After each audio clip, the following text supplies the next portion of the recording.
All right, what's up, lunatics? Welcome back to another edition of Morning Java. Morning Java, Alex, as always, brought to you by our good friends at the Get Go Cafe and Market, where they've got 7-inch subs, they've got buffalo tenders with ranch, they've got smoothies, they've got burgers. Listen, we could go on all day. We could fill 15 minutes with what Get Go's got. How many times have you been to Get Go this week? Seriously. I did go just once. Heart to heart. I went once, got the sub, good. I wasn't brave enough to put the tenders on it though. You got to Have you do done that that next time. before? I haven't because I always just get the tenders on their own. They're such a standalone, vital piece to my diet. But That this I is just Pittsburgh. We put stuff in sandwiches. exactly. But one thing I will say about Get Go is that throughout this whole pandemic, they've remained open, but not only open, completely just in line with all this. They've got the order on your mobile app and just walk in and pick it up. You can basically hold your breath and get it. They got curbside pickup now. They're doing delivery now. It's ridiculous. Go to Get Go, get your food, and then Alex, maybe you can go to Get Go to get some food for a baseball game because it sounds like we maybe are possibly perhaps gearing up for some baseball soon. I think we need like 3 or 4 more qualifiers there before Sure. we get there. But yeah, the league is going to submit their first proposal to the union in the coming days. Obviously, there are a million steps to get from there to playing baseball, but that's the first step, and you don't know exactly how big a step that will be because, I mean, if they say, "Hey, we're going with the Arizona plan," like it or not, the union's gonna be like, "Okay, well, we're not gonna go to Arizona without Mike Trout and Clayton Kershaw and all these other guys. You're gonna have a watered down product, and if you really want them to take giant pay cuts to help, offset some of the costs here, it's there are a lot of things they're gonna have to work out. Yeah, This it's is been the first step. It's a baby step. It's good to see something because exactly. they've been dead in the water. And I mean, you can't even really blame them for being dead in the water because there's nothing anyone really can do. We don't know how this stupid virus is going to evolve over the next couple weeks.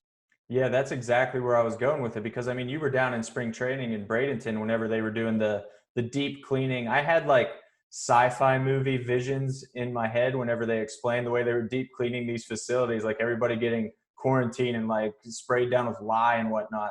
Like I didn't know what was going on there, but from that to where it sounded like it was a sci-fi movie and like nothing was ever going to be the same and it was so dire and just weird and all this to now we have a real proposal, we have a plan, and like you said, this plan is probably not, well, I won't say it's probably not going to pass the way it is. There's probably going to be some changes to it in Zero my percent eyes. chance. There you go, 0% chance, the expert says.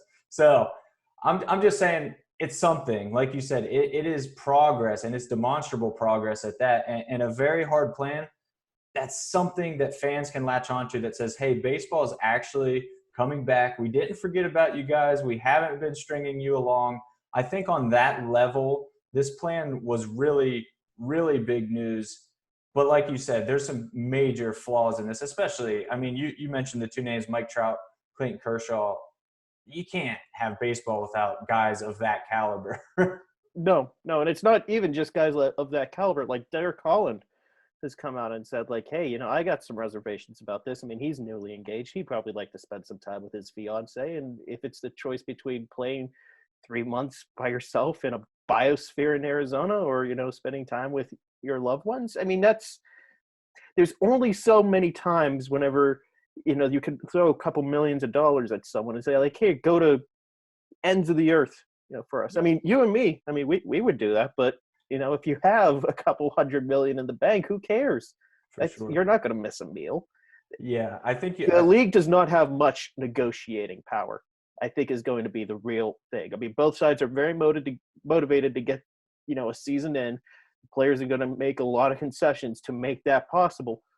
The league has absolutely no negotiating power, though. That's one thing that I think has gotten lost in this entire discussion is the fact that professional baseball players also want to play baseball. It's not like they're just sitting at home loving this extended vacation. We're talking about super competitive guys who love this game, who've had it ripped away from them as well. I mean, that it's tough on them. And a lot of people will say, oh, you should just suck it up. You're getting millions of dollars. Whatever plan happens should happen. There's still people, man. Every time I hear that, I just kind of roll my eyes. And it's a narrative that I hate completely to hear fans say, because sure, they definitely make more money, like you said, than you and I. You can only throw millions of dollars at these guys so much. At some point, they're going to say, I'm a human being. Derek Holland being the perfect example. I just got engaged. I'm not missing this because some virus has wrecked our earth and completely changed what I signed up for. That's not what he signed up for. I understand that contractually you have to play and you have to show up and there's things in there, but this is not what any of them signed up for. But everybody at the same time, everybody's shifting. You and I are shifting. Our jobs have shifted. We're doing morning Java right now on Zoom instead of being face-to-face. There are concessions made, and just where that seesaw is going to find a balance is going to be super interesting to me. But I think one thing we can both agree on, positive progress right here.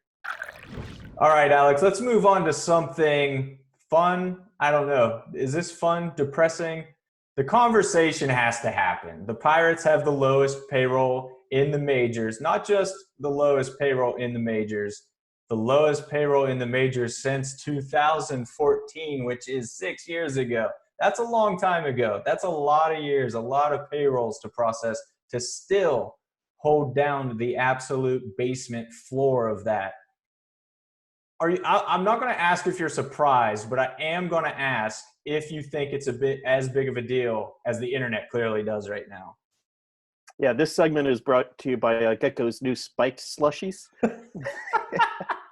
Because I'm going to need a couple of those to get through this segment. Yeah, it's I mean, first of all, throw it all out the window. I mean, I know I wrote it up yesterday, but throw it all out the window, because whenever we figure out how much players are going to take pay cuts for this, because of the virus in the season that was lost,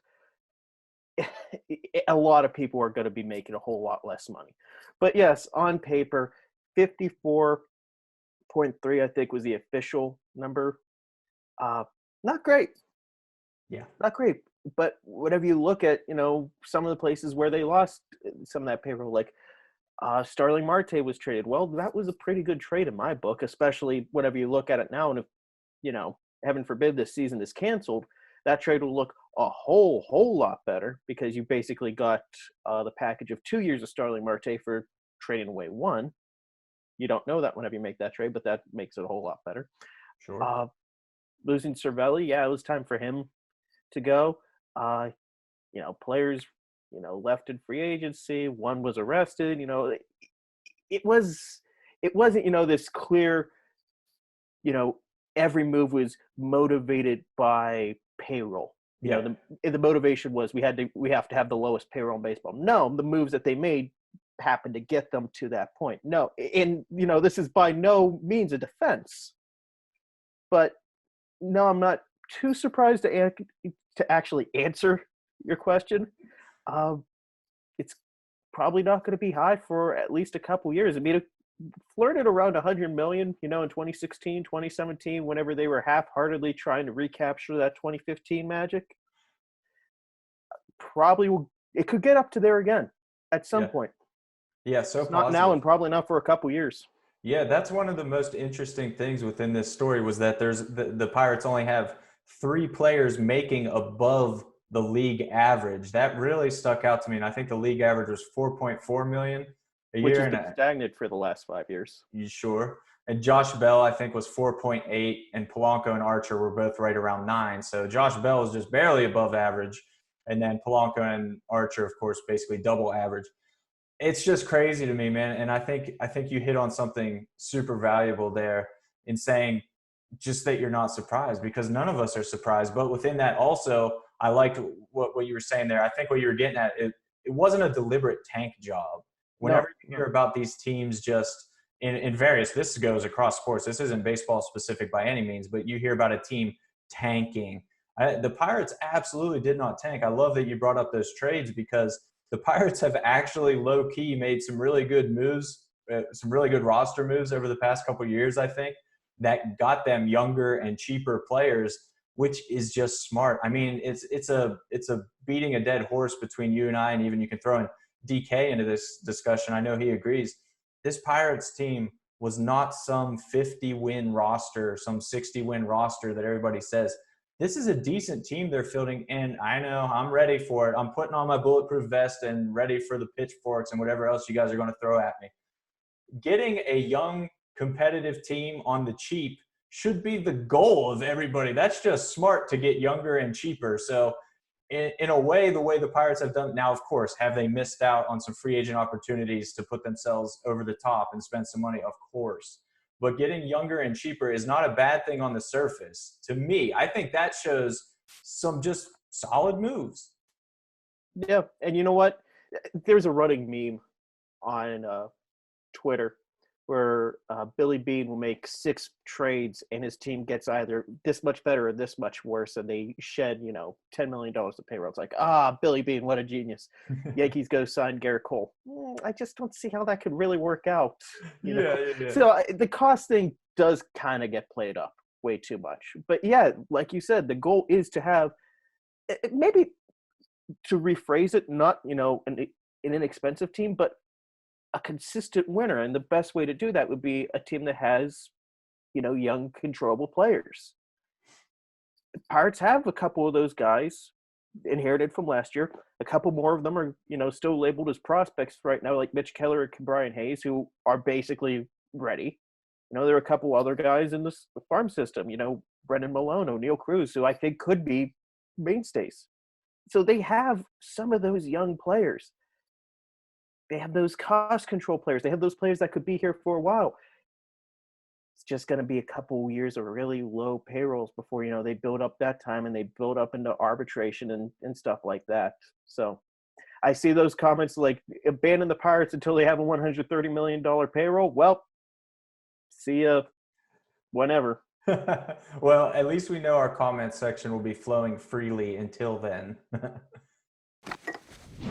All right, Alex, we're going to round out this episode. There's no audibles in baseball, I guess. Can't call it an audible, but we call it an audible on the fly regardless for this last segment. So I just want to quickly mention the Taiwanese Baseball League is about to allow 1,000 fans into the stadium for the first time as they're easing some coronavirus restrictions. So keep an eye on that story. Just 1,000 fans for now. But what we're going to talk about is a little more relevant for our Pirates, the designated hitter slot. And when I hear designated hitter and Pirates, I think Josh Bell instantly, Alex. That seems like he is tailor-made for designated hitter. But why may that not be the case? And we're off. No, just to make it relevant for right now, this came up with Derek Shelton in a conference call this week. It's something that I explored a couple weeks ago on the set about who the Pirates DH would be and how it probably would just help defense, because Josh Bell is definitely an example. I think Gregory Polanco is the other guy who, really could really benefit from not being out in the field.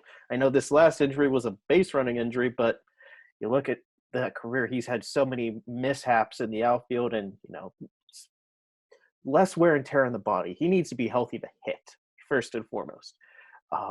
There isn't this clear, replacement for him in right field. But Shelton basically said, no, we don't have, a Travis Hafner, a David Ortiz, someone who's going to just DH. If the DH comes as part of these rule changes that will come with the new season, we'll probably rotate, which makes sense because, especially since there are going to be more doubleheaders, there's going to be less off days.